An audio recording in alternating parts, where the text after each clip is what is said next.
Hello সবাইকে। বন্ধুরা, তোমরা সকলে কেমন আছো? আশা করি সকলেই ভালো আছো। আমিও খুব ভালো আছি।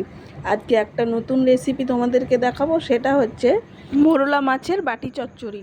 এই মোরলা মাছের বাটি চচ্চড়ি দুপুরে থাকলে ডাল দিয়ে দারুণ লাগে খেতে, আর কিছু দরকার হয় না। তো চলো দেখে নিই কী কী উপকরণ লাগছে। এই জন্য আমরা কি কি নিয়ে নিয়েছি: লঙ্কা গুঁড়ো, হলুদ গুঁড়ো, চিনি, কালো জিরে, জিরে গুঁড়ো, ধনে গুঁড়ো। তার আগে কেটে রেখেছিলাম আলু ভাজার মতো, আর পেঁয়াজ আর টমেটো কুচোনো। এবার চলো দেখে নিই কীভাবে রেসিপিটা তৈরি করছি। মোরলা মাছগুলো আগে থেকে ধুয়ে টুয়ে রেখেছিলাম। এবার নুন আর হলুদ এর মধ্যে মাখিয়ে নেব। নুন দিয়ে দিয়েছি, এবার দিয়ে দিলাম পরিমাণ মতো হলুদ, পরিমাণ মতো দিয়ে এবার এটাকে মাখিয়ে নেব। মাখিয়ে নেওয়া হয়ে গেছে। এবার এগুলোকে ভেজে নিচ্ছি। মাছগুলোকে গরম তেলে ভাজতে হবে। যদি তেল গরম না হয় তাহলে ভাজা যাবে না, না হলে যদি তেল গরম না হয় তাহলে যদি ভাজা হয় তাহলে মাছগুলো লেগে যাবে। তো মাছ ভাজা চলছে। মাছ ভাজা হয়ে গেছে। মাছ ভাজাগুলো সব তুলে নিয়েছি, একদম কড়া করে ভেজেছি, দেখতেই পাচ্ছ। এবারে গরম তেলে আর একটুখানি তেল দিয়ে এবার আমি আলু আর পেঁয়াজগুলো দিয়ে দেব। আলুটা আগে দিলাম কারণ আলুটা একটু ভাজা হয়ে যাওয়ার পরে পেঁয়াজটা দেব।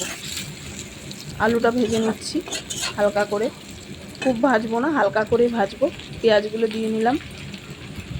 পেঁয়াজগুলো ভাজা হয়ে গেলে পেঁয়াজগুলো একটু নরম হবে, তারপরে টমেটোটা দেব। তো পেঁয়াজগুলো ভেজে নিয়ে হালকা করে, দেখো পেঁয়াজ নরম হয়ে গেছে, হালকা হালকা গলে গেছে। এবার আমি টমেটোটা দিয়ে দেবো। টমেটোটা দিয়ে দিলাম। একটাই টমেটো নিয়েছিলাম, তোমরা চাইলে দুটোও নিতে পারো। টক টক ভাব আনার জন্য আমি একটাই দিয়েছিলাম, বড় টমেটো।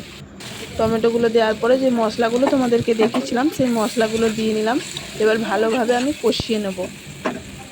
ভালোভাবে কষিয়ে নিলাম। আর একটু জিরে গুঁড়ো দিয়ে নিলাম, কারণ জিরে গুঁড়োটা আলাদা করে রেখেছিলাম। জিরে গুঁড়োটা দিয়ে নিলাম। কষানো হয়ে গেছে। এবার আমি অল্প জল দিলাম। মাখা মাখা করার জন্য বেশি জল দেওয়া কিন্তু যাবে না, এটা কিন্তু ঝোল ঝোল হলে ভালো লাগবে না।